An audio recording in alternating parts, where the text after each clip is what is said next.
And 80% of all self-made millionaires in America start off selling personal services. Did you know that? They start off selling their own services. They start off with nothing. They have no assets. So they sell their own services, and they get better and better at selling their services, and they increase their value more and more. They increase their income, and then they do intelligent things with the money. They don't blow it. Remember, I saw this bumper sticker recently. It said, "Dear God, please send us one more boom. This time I promise not to piss it all away." How many people here work on straight commission? How many people here work on in sales or work on straight commission?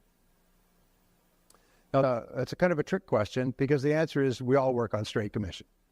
We're all in sales. We all work on commission. We all work on getting a piece of the value that we create. The number one rule for becoming wealthy or financially successful in America or anywhere else is add value. Add value, create value, add value. And when we create and we add value, we get a piece for ourselves. And the more value we create, the bigger is the piece that we get. When Joe talks about earning $450,000 in one commercial, he's created value. People gave him money because he created value for them, and they gave it to him voluntarily, and they gave it to him gladly because of the value he created. So always remember, we are all on commission. We are all in sales. From the time you take your first job to the time you retire, you're the president of your own company, and you're in sales. You're the president of an entrepreneurial company with one employee, yourself, and you have one product to sell into a competitive market. What is it? Yourself, your own time. That's basically what everybody starts off with. Don't feel sorry for yourself. The only question is not where you are, but as we say, it doesn't matter where you're coming from. All that really matters is where you're going. And where you're going is limited only by your own imagination. So here's the second question. What's the highest paid work in America? The highest paid work in America is thinking. And the wonderful thing is that you are knowledge workers. You are knowledge workers. So you're at the front of the line. Is that the highest paid work in America is thinking, because of what? And it's because of one of my favorite words, and you need to think of this word for the rest of your career. The word is the word consequences. Is you can always tell the value of something by the consequences of doing it or not doing it. Now, you know this because you have invested an enormous amount of time and effort to develop your skills in copy, in advertising, internet marketing, and so on. You can realize you're one of the 5%, the elite, that realizes the way that you improve your future is by getting more knowledge and skill in the present, investing the time and the hours and the money to learn the things, because the consequences of learning these critical skills and then getting better and better at them can be extraordinary. They can make all the difference between you having a wonderful life, living in a beautiful home, having money in the bank, retiring with a happy retirement for the rest of your life, or worrying about money all your life. So consequences are important. So thinking is the most highest paid skill of all. And the quality of your thinking determines the quality of your life. If you want to improve the quality of your life, you improve the quality of your thinking. With regard to the geopolitical ramifications of this, every single administration from Washington all the way through to today has been focused on creating a world that is good for American business. Because a world that is good for American business creates opportunities and possibilities for the American people.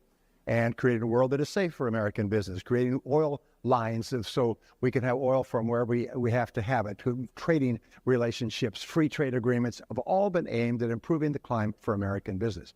And when people say, oh, America's in the Middle East for oil, I'll tell you what, if we didn't have the oil that we are dependent on from the Middle East, what would happen to our economy? The economy would literally stop tomorrow. So we can be really happy that some of the smartest people in the world are doing everything possible to keep the shipping lanes open. So don't ever complain about that. People say we should put windfall taxes on the oil companies. Really? What if the oil companies stop producing oil? Do you know what you have to do to get a gallon of gas to your tank? It has to be brought out from 5,000 feet underground on the other side of the world. It has to be shipped by pipeline hundreds and thousands of miles to ships. The ships have to come all the way to the U.S. They have to go to refineries where they're refracted. They have to then be put through pipelines and then sent to cities and put into pump trucks and then taken to gas stations and put under the ground. And you still pay less for gasoline than you pay for a bottle of water. Can you imagine that? It's the question you always have to ask the question, if the oil companies didn't do it, who would do it? And the answer is, thank God they're doing it. When you think about that, they have to invest billions and billions of dollars so you can fill up your tank for less than you pay for a bottle of water. Isn't that interesting? I don't want to get into economics, but probably, you know what the problem with politics is? It's the word politics. It comes from the Greek. Poly means many, and tix means voracious bloodsuckers.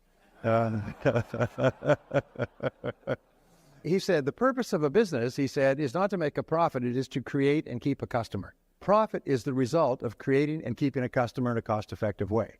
That's yours and my job, is to create and keep customers in a cost-effective way. Create and keep clients in a cost-effective way. This is one of the most important things we do. So give yourself a grade on a scale of 1 to 10. How well are you doing?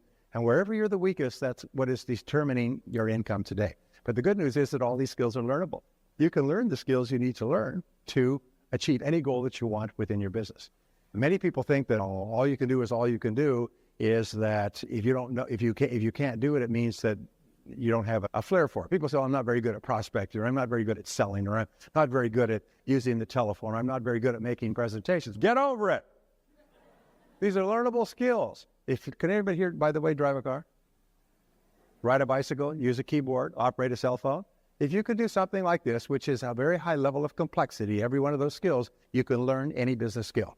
You can learn any business skill.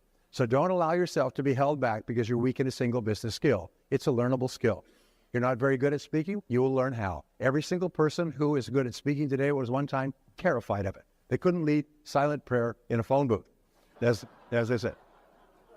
Now, there's a company in San Francisco called Maricon and Associates, and they did a write-up on them in Fortune magazine a few years ago, and they called them the Maricon Men. Take off on the movie. And what they do is they go into a company and they analyze the company, do a profit analysis of a company. And I want to give you this as a tool for you to think of.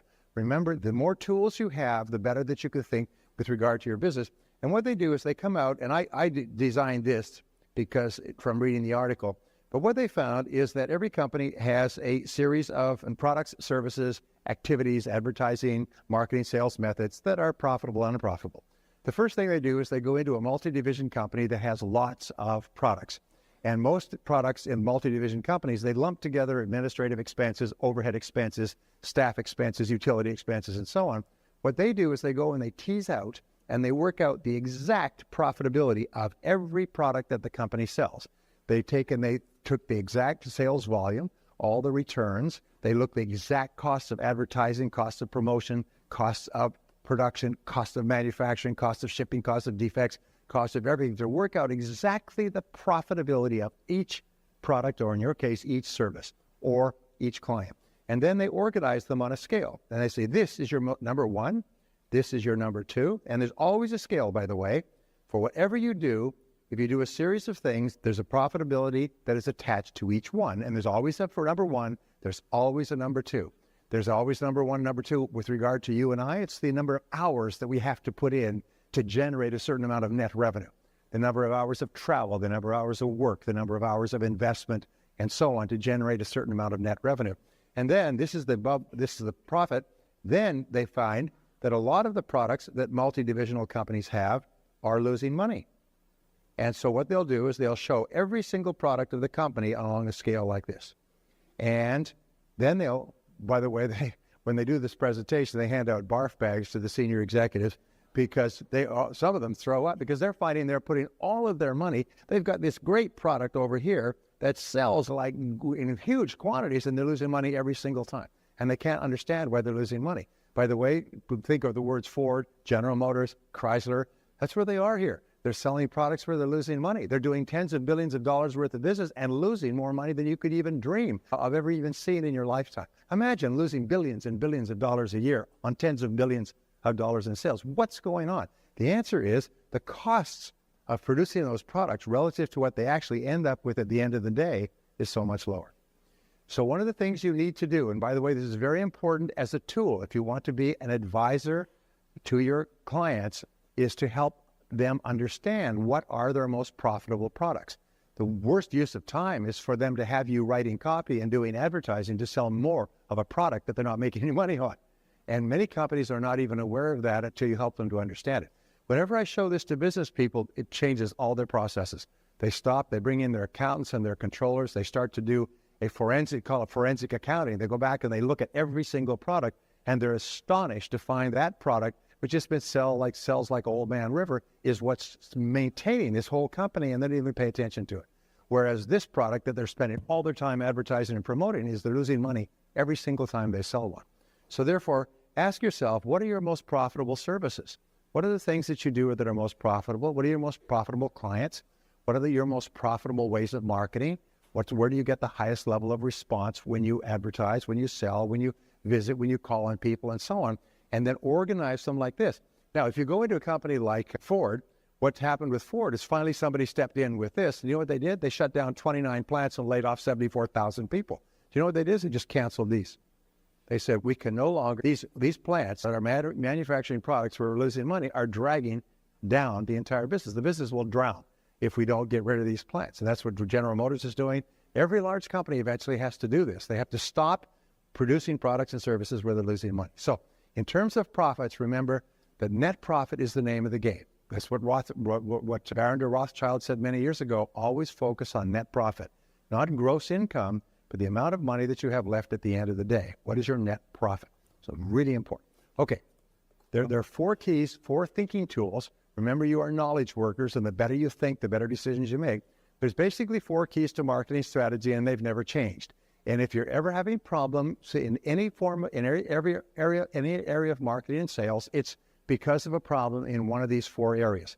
And these are things that you think about. And by the way, these are things that you use to help your clients, because most clients have backed into their businesses and don't know these concepts. These concepts are very simple, but I've been astonished. I speak to Fortune 500 companies and they don't know about these concepts, or in many cases, they've stopped thinking about them. So number 1 is specialization. And specialization is the starting point of strategic marketing. Specialization means that you specialize rather than generalize. It means that you focus and concentrate. You hone in on your very best customers or your very best product and service. And there's 3 ways that you specialize. 1, you can specialize in a specific service. We could say a specific product or service. What many companies do is they find that the only way they can practice these is divide into divisions, where a particular division specializes in a specific product or service. You cannot be all things to all person. Or you can specialize in a particular industry. There are some people who specialize and all they do is work in a particular industry. But of course, the more you work in a particular industry, what happens? What happens? To get better and more knowledgeable in that industry. Some of the highest paid copywriters, people that get $50,000 for writing an advertising piece, I see them all the time, specialize in a specific industry. And people say, who's the best person in our industry? That's this copywriter in New York. And they'll hire that copywriter and pay them anything because this copywriter has an intimate knowledge of the industry. And what he does, he adds on his specialized knowledge of that particular company and then creates copy that is worth a fortune. And here's the third, is a particular type of a client, particular type of client or customer or market. Like some people will say, I'm only going to work within the Florida area, or I'm only going to work within driving distance of my home. So they specialize in a market. I'm only going to work with this type of industry, to specialize in this industry. Because what the market pays for is expertise. They pay for you to be very good at what they do. There's nothing more effective, and I learned this, and Joe will tell you this, and Merrill will tell you this, people in professional speaking. When you start off, a person calls up and says, can you speak on this subject? And you're trained to say, absolutely, I specialize in that area. And customers say, oh, really? Yes, that is my specialty. Customer service, selling, marketing, advertising, security concerns, data process, whatever it is, that's my specialty. We'll say anything to get a job when we're starting off. I know that doesn't apply to you, but. So therefore, specialization is the key. Now, let me ask you this question. What is the one word in selling, in business, in marketing, in your profession that more determines your sales, your level of income, your repeat business, your referrals, the home you live in, your standard of living, your house, your home, your car, the schools your family goes to, and whether you end up wealthy, financially successful, and retired in a beautiful home on the hill? What's the one word that determines all that? Can you guess? Pardon? Who said that? Credibility. You've been here before. Son of a gun. You're absolutely right. It's the most important single word in business is credibility. It's credibility. Now, Merrill, the gentleman that, Herschel had his word, oh, are you here, Herschel? Yes. His word was verisimilitude. Did you see that? Verisimilitude. What is that? It's another word for credibility. It is the truthfulness of what you say. So credibility is everything. Is people buy or not buy because of your credibility? Credibility means that they believe that if you make a promise, you can keep it. If you say that you will do such a thing, that you will do it on time, on schedule, and it will work. There is nothing that is more important than your credibility. And here's the rule with regard to credibility. It is this: everything counts. Everything counts. Everything counts. Everything that you do or don't do, everything that you do or fail to do, everything is a plus or a minus. Everything counts with regard to credibility. And when you specialize in a particular area and you've done your homework in a particular area and you're knowledgeable in a particular area, your credibility goes up. Here's an important point. Have you ever spoken to a client that says, leave it with me, let me think it over, and they don't hire you? Have you ever had this happen? Say yes. Of course, it'll happen all the time. Now, when you meet a prospect for the first time in business, because of what Herschel was saying, what Joe has said, other people have said, is the client's level of fear is very high. Has anybody here ever made a buying mistake?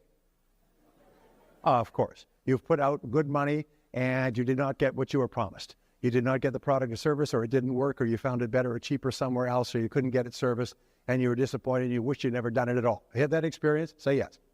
Okay, so what happens is every single person in our commercial market, Herschel was saying the average person is confronted with 3,000 ads a day. It may be 4,000 or 5,000 if you're living in a big city. What it means is that each person has made buying mistakes, and so therefore when they meet you for the first time, their fear level is very high. Their fear of making a mistake, paying too much, getting the wrong thing, being out the money, being disappointed once again, being left at the altar, being not respected in the morning. And your credibility is very low. So everything that you do from the moment of the first contact with that, and we'll talk about this a little bit later, the first contact affects this balance. It changes the balance one way or another. It either raises your credibility or lowers it. Now, as your credibility goes up, the fear goes down. As your credibility gets higher and higher, the fear gets lower and lower. And until it finally reaches the point where your credibility is so high, the person books you and pays you exactly what you asked for and is happy with your services. And everything counts. Every single customer contact, everything you do or don't do, every bit of preparation that you put in before you see a client. One of the things I tell my sales audience is I said, before you ever call on a corporate client, go to their website, download the whole website and read it from cover to cover and take notes. When you sit down with a client, you better know everything there is to know about that client that's publicly available. If you don't, then what you're doing is you're trying to con the client. And clients are very smart. Do you know how long it takes a client to know that you're not prepared? Do you know how long it takes? Within 30 seconds of their meeting, they know that you've done your homework or not. They know it instantly, and your credibility has either gone up or it's gone down. So one of the things I say to people, if you're going to call on a client who can use your services, go to the website, because every single client worthy of your services has a website. And what do people put on the front of their website? They put their best information. Their front page is their bragging page. Is this who we are, and this is what we do, and this is what we represent, and everything else. And when you walk in and say, boy, I'm impressed. I didn't realize you guys have been in business for 27 years. You have 233 people in 13 offices, and you're the number one vendor of this product or service in market area. Geez, where did you find that out? I said, I went to your website. You went to my website. Yes, it's a great website. I was really fascinated. And of course, you went to the University of Wisconsin, and you're married to a woman named Susan, and you've got 2 kids, and one of your kids plays soccer. Where did you get that? It's in your bio in the website. But when you walk in prepared, people, wow, what happens to your credibility? It goes straight through the roof. It's how soon can you start? How soon can you start? Are you with me so far? But if you walk in, here's what the idiots used to do. They walk in and say, what do you guys do here anyway? Yeah. What's your best-selling product? What's your best-selling? The rule is this. In order for you to be a highly profitable personal services business, is you never ask a question, the answer to which is available somewhere else. Because it just shows complete lack of professionalism. After that, your credibility is shot. You can't make a second, you don't have a second chance to make a good first impression. Are you with me so far? So it's really important. Okay, so that's the first one, specialization and credibility. Now, the second principle in strategic marketing is my favorite of all, and it's differentiation. And differentiation says, and basically the rule is all sales, all marketing is differentiating your product or service from that of others. Now, lead generation just says, here is a product or service that will do or will give you this benefit. Anybody interested, they raise their hand. That doesn't mean that they'll buy it from you. It just means that they're interested in that benefit. Okay, now your job in everything that you do is to differentiate yourself from anybody else who offers a similar product or service. Because when the customer starts off, as far as the customer is concerned, you're all the same. You're all the same. It's almost like you're Tweedledum and Tweedledee. So everything you do is to differentiate, which means that you have to be aware of three critical things. Number one is you have to ask yourself, what is your area of excellence? What is your area of excellence? Now, your area of excellence is where you are better than 90% of your competitors. One area of excellence can be you specialize in a particular industry and you have proven, demonstrated experience in that industry.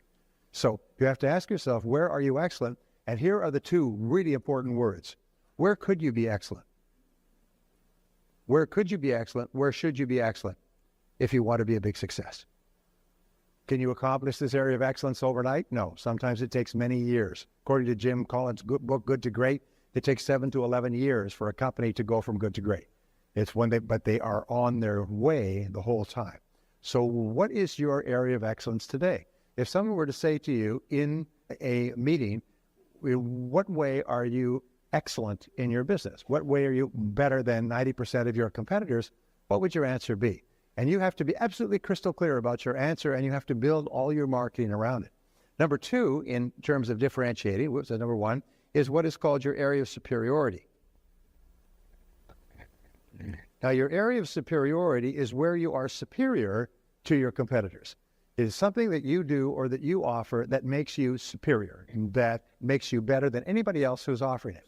Now, your area of superiority can be something as simple as the fact that you have a great personality and that you like the client and the client likes you, or you have a connection with family, friends, or something else. It can be just you, the person, or ideally, it is the services that you offer. Your area of superiority is that you have more in-depth service, you've done more, or experience, you've done more in-depth work in this particular product or service area than anybody else. Others generalize and you specialize. And then the third area, which Joe talked about, which Herschel talks about, is what is called your unique selling proposition. Now, since you are all wordsmiths and you understand words, what is the characteristic of unique that makes it unique? What's the word I'm looking for? Not adverb, but adjective. What is the quality of the adjective unique that makes it separate from any other word?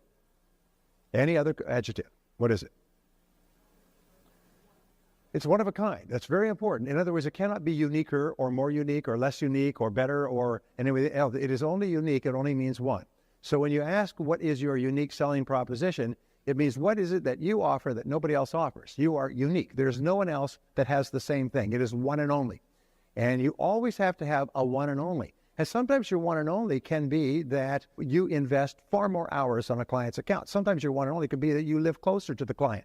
Sometimes your one and only could be that you have specialized knowledge and experience in an industry that most people who write copy don't have in that industry. But you have to know what it is, and that becomes the organizing principle of all of your marketing. You focus on where you're excellent, where you're superior, where you're unique. And if you don't have them, then the next question is, what could they be? What should they be? What could they be? And here is what could it be? What should it be? And sometimes it's something that's very obvious. It's something that jumps out at you. But there's a rule. Remember Jack Welch's rule? If you don't have competitive advantage, don't compete. If you don't have a unique selling proposition, you can't compete. You can't go into a market and be a Me Too person unless you just basically want to worry about money for the rest of your life.